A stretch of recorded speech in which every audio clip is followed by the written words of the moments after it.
If you're a seller on Etsy, I'm sure you've spent time looking at competitors' shops, looking at other shops out there to kind of see what they're doing, see the things they're selling and how they're selling them, and all that good stuff.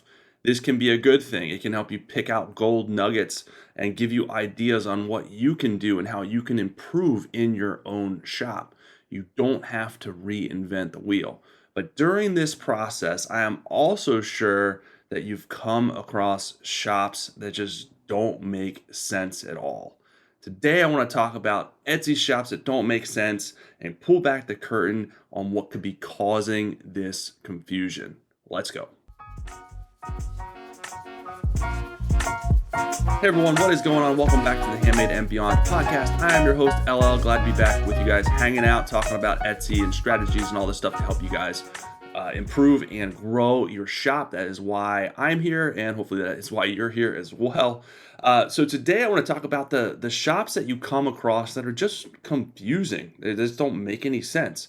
And what do I mean by this? Well, it's shops that have maybe only a couple of products or only one product and they have a ton of sales. Maybe it's shops that have just terrible pictures. Their shops just set up horribly or just really not set up at all, and they have lots of sales. Maybe it's lots of sales and just not good reviews. Maybe the reviews are an average of like two or three poor reviews. Maybe it's shops that have crazy low prices, and you're like, how the heck are these people making any money? I can never do that. Or maybe it's the opposite end of the spectrum. Maybe it's crazy high prices. You're like, holy crap, this is nuts. They're selling this stuff two, three times what I'm selling my stuff for. So these are all of the scenarios that I want to dive in today and pull back the curtain and talk about why this could be happening. What is really going on behind the scenes that is causing this confusion that makes no sense, and it's hard for us to wrap our brain around it, and there's things that we know that we cannot duplicate. So let's dive into each of these scenarios to figure out what the heck is going on. But before we do, I have something for you guys as usual. If you're feeling overwhelmed by SEO or confused at what the heck this SEO thing or what is an SEO, what it truly entails, say goodbye to the struggle and download my free Etsy SEO success guide. It's a comprehensive guide to give you everything you need to master SEO in your Etsy business, drive more traffic, boost sales. Plus, there's a trove of insider tips and strategies to help you guys out with.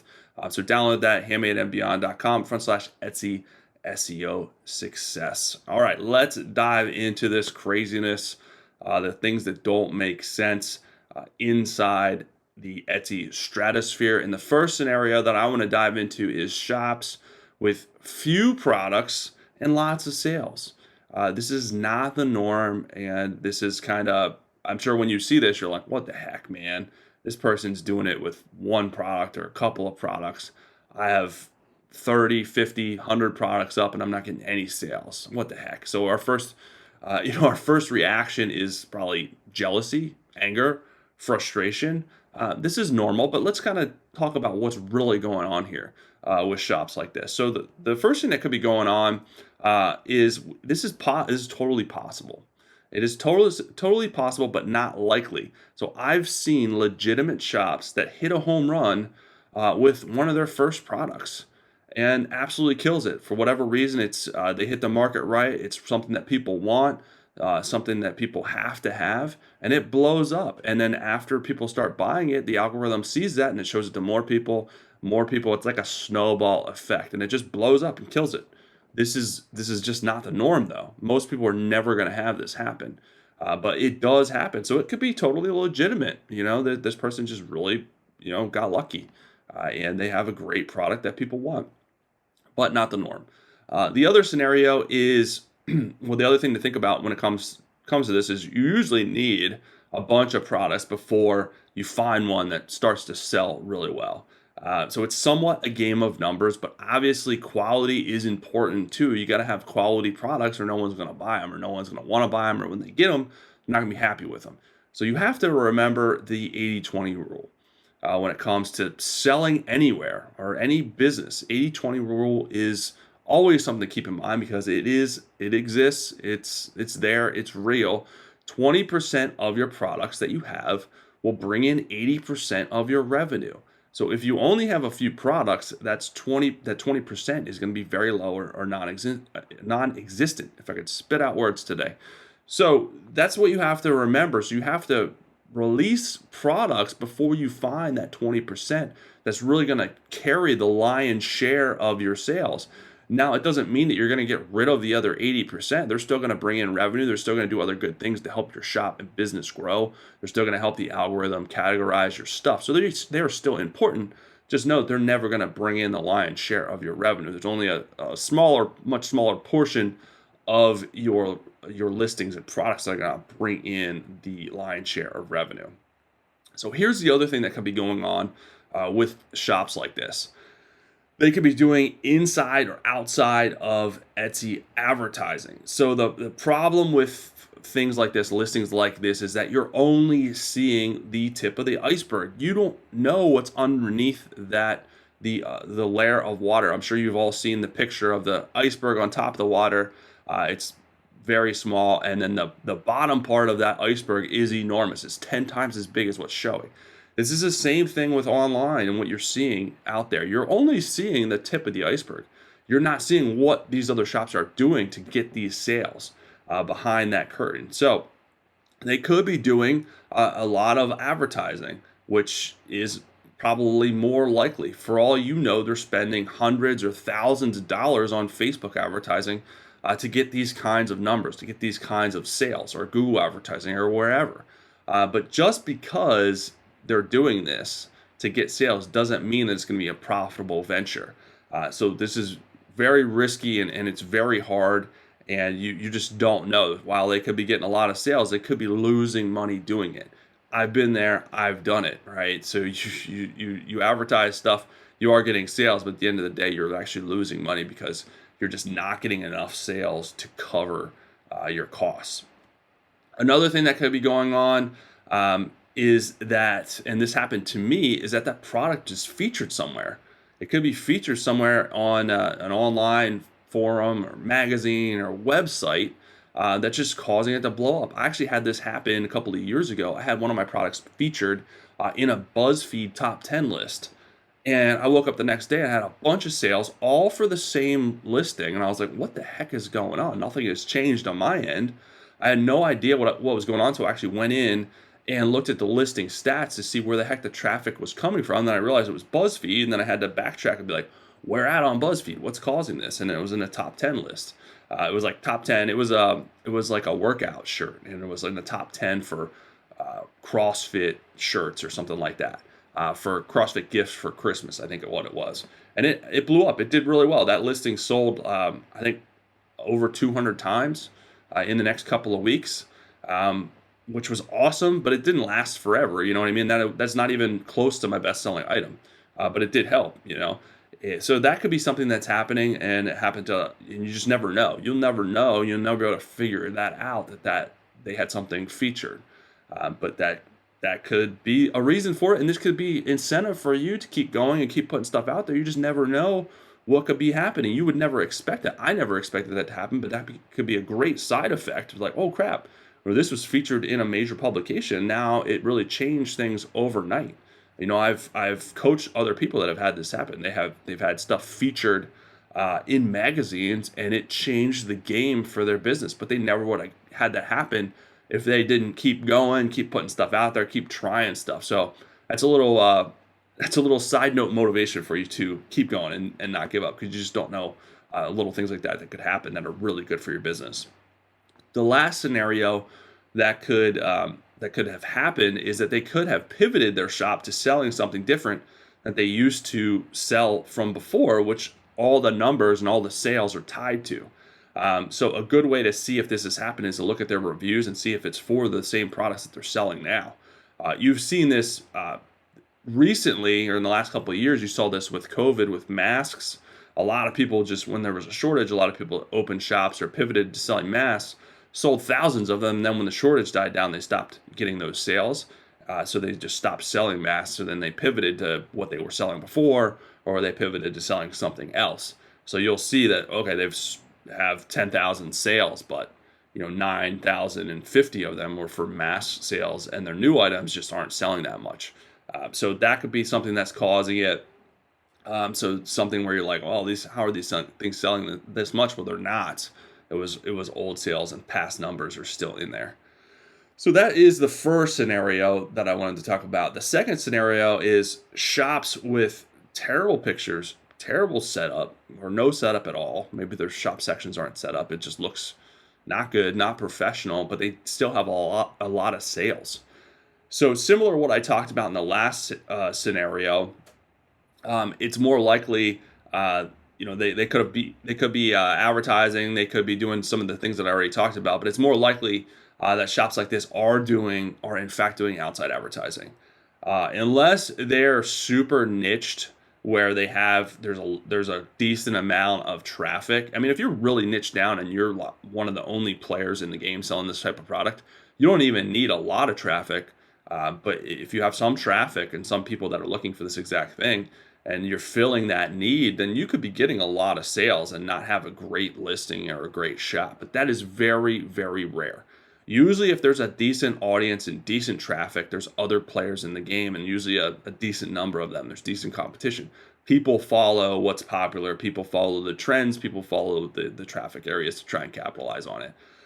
So more likely than not, this shop is doing outside advertising that you're not seeing, and they're sending people directly to this listing. And maybe their outside advertising is much better. Maybe their pictures are better. Maybe how they're setting up their ad is better, and they just kind of set up that listing in Etsy as kind of an afterthought because people are coming from the ad that they're doing. So it's just a fact. The fact of the matter is that if you have not a great shop setup, not a great listing setup, poor pictures, bad SEO, organically they're just not going to do well more times than not. So the algorithm doesn't like listings like this and shops like this, and they're not going to send traffic usually to shops and listings like this. So there's some type of outside factor at play that are causing people to buy listings like this. The next scenario is lots of sales and poor reviews. We all know reviews are the lifeblood of any business, and they're super important. And if you start getting bad reviews, it's not good for business. So how the heck are people still getting a lot of sales with poor reviews? So like I mentioned earlier, a shop could have pivoted to selling new stuff, which is prompting the bad reviews, and the old stuff was better. It's less likely that they are selling new stuff that's selling a lot and getting bad reviews, since organically the listing will stop performing well because of the bad reviews. Bad reviews are taken into account when it comes to SEO. So if you start getting bad reviews, the algorithm's not going to continue to show your listing organically, because it does not want to promote listings that people don't they get the product and they're not happy with it. It's not good for Etsy. It's not good for you. So their algorithm is not going to, it's going to stop pushing that up in search, because it's like, well, people aren't liking this product when they get it. It looks bad for Etsy, and it certainly looks bad for the shop. So I'm just not going to push it in search. I'm going to push it way back in search. So people aren't going to see it. And if they don't see it, they can't buy it. The other thing that could be happening is they could be advertising to get their sales. And regardless of the reviews, people are still buying it off of the advertising that they're doing. But they have to be careful, because enough bad reviews will get your shop suspended and shut down.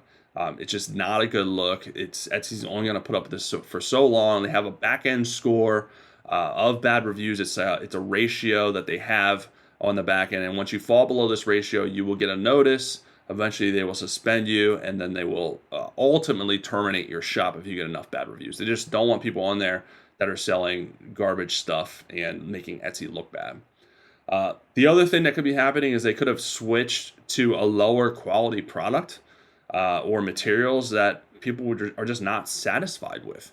This is a good warning for you if you're trying to cut costs. And I made this mistake, where you buy something and it's a little bit cheaper to cut some costs, because costs are important. Running a business is hard. We need to make as much money as possible. So you try to cut costs wherever you can, and sometimes you don't realize that the quality is lower, and then you sell these products at a lower quality, and you start getting reviews that aren't as good. You start getting 4-star, 3-star, people mentioning the quality of the stuff. So you got to quickly reverse course, which I've done. I'm like, oh crap, I kind of knew, all right, this isn't as good as what I was selling, but it's cheaper. Kind of knew in the back of my mind, and then the customers started telling you that, and you're like, oh crap, it's not worth it. I can't risk the bad reviews. I need to keep my average at 5 stars. That's the most important thing. So you reverse course and you start selling the higher quality stuff. So it's also important, it's always a balancing act, but this is why it's important to find wholesale suppliers that sell these quality things, but you get them at wholesale pricing. So you're not buying stuff at retail costs. So you need to do your research and whatever your niche is and find these wholesalers that have legit supplies and materials that are quality, but you get them at wholesale pricing so you can save the costs and not sacrifice the quality so you don't run into these type of issues. So those are the things that could be happening with shops like this. The other thing is where you run into shops where they have crazy low prices, where you're like, how is this possible? This is nuts. How are they making any money? So people that do shops that do this is a race to the bottom and a terrible strategy. Someone with super low prices, where you're thinking, how the heck are they making any money? May in fact be true. They may not be making any money. They may not be making very little or no money, which is not sustainable and just very poor business. So they just may not know any better. But either way, they're not going to be around long. If they're a one man or one woman show and they're doing this and they're trying to come on and make sales, by undercutting everyone else, they're going to soon find out that it's just not worth it. They're just making no money. The time that they're spending is just not worth it. And they're not going to last and they're going to close down. It's just not a good strategy. The other thing that could happen is, maybe they're a large company and they can afford super low margins. Think of Walmart or Amazon. They run at a 5 or 10% margin, which isn't a lot. But when you're selling 1 million items, that adds up pretty fast. We can't do that. Us small businesses cannot be a part of that. We can't run at a 5% margin and be sustained. It's just not going to happen because we're not going to sell millions of items. So this is one reason not to have this strategy. And chances are these sellers just don't have the same quality as you can produce either. So lower price items also have a lower perceived quality. So maybe the quality is comparable. It's a perceived quality, issue. And this is another reason not to have the cheapest stuff out there. Because think of if you go to Five Below or the dollar store, do you expect to find high quality stuff that you can use for a long period of time? Something electronic or whatever. No, of course not. That what you're buying is low quality. It's probably not going to last very long. You're using it for like a one-use item or like for like a birthday party or something that you just need temporarily that's not going to be around for very long. So there's a large group of buyers that will never buy from these type of shops that have the lowest prices, and they can tell that they're probably mass produced, lower quality stuff. It's just they're just not the same. People can definitely tell the difference. So your job as a seller is to make it easier for the buyer to differentiate from you for these other shops. And you can do that with how you're setting up your shop and your listings, and how you're explaining the value of what you're offering. So there's a lot of different ways that you guys can do that, but that is your job. So those are the different scenarios with the crazy low prices and what is really happening. The other end of the spectrum, and the last thing I'm going to talk about, is the crazy high prices. So this is shops that are like, holy crap, they're selling their stuff, similar stuff, for 2-3 times what I'm selling it for. So this is not a bad goal to have if you can justify the high price. And maybe what could be happening is you're priced wrong and you don't realize that you can be pricing your stuff higher. But more than likely, there's something going on where they're justifying the quality of these prices in some superior way. So something they're adding some type of value, some type of quality type driving force that's prompting and allowing for the prices to be that much higher. So you need to figure out if this is your niche, figure out what that is and how they're justifying these high prices. And maybe it's something that you can learn from and figure out and do it in your own way to increase your prices as well, because higher prices will increase your profit margin and give you more money at the end of the day. So it's the dream scenario. We could raise our prices more than they are now and still get just as many sales or more sales. It's a dream scenario. Another thing to keep in mind with this scenario is you have to look at, is this stuff selling, right? The prices are irrelevant if the stuff isn't selling. If it's not selling, it doesn't matter. They can list it for whatever they want. So think of this makes me think of eBay. If you do yard selling like I do every once in a while, you come across people where you're like, how much is this? And they're like, well, on eBay it's selling for this, or they'll print out the paper where it's like the eBay listed price, right? And they're giving you what the item is listed for, not what it's sold for, which you can figure out on eBay. You can do an advanced search, and pro tip here, and figure out what items are selling for, what they sold for, which that matters.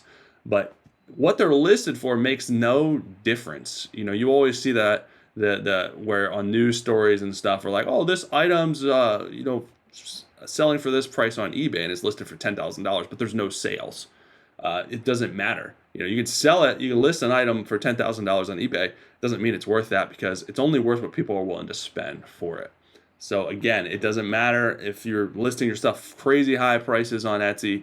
No one's buying them. It does not matter. It only matters if someone is buying the stuff, and you have to hit that sweet spot where they're going to buy a decent amount of it, but you're also making a good profit on the items that you're selling. So those are the different scenarios, the crazy, confusing things that you see on Etsy that are like, this doesn't make sense. And sometimes it's hard for sellers to kind of wrap their brain around it, and we feel inferior because we see people doing these things and we assume that they're doing well. We assume that they're making lots of money doing these weird scenarios, but more than likely they're not. And there's other things at play. There's other things going on that we don't know about, that we don't completely understand. So stay focused on your business. Worry about what you're doing. Worry about what your profit margins are. Worry about satisfying your customers, increasing the value of your items. At the end of the day, you want to be around for the long haul, which requires you to make money and be sustainable and not do some of these weird things that just don't make sense from a business standpoint. But that is it for this episode. Make sure you guys download the free Etsy SEO guide at handmadeandbeyond.com/Etsy SEO success. That's it for this episode. I'll be back soon with some more good stuff for you guys. Have an amazing rest of your day.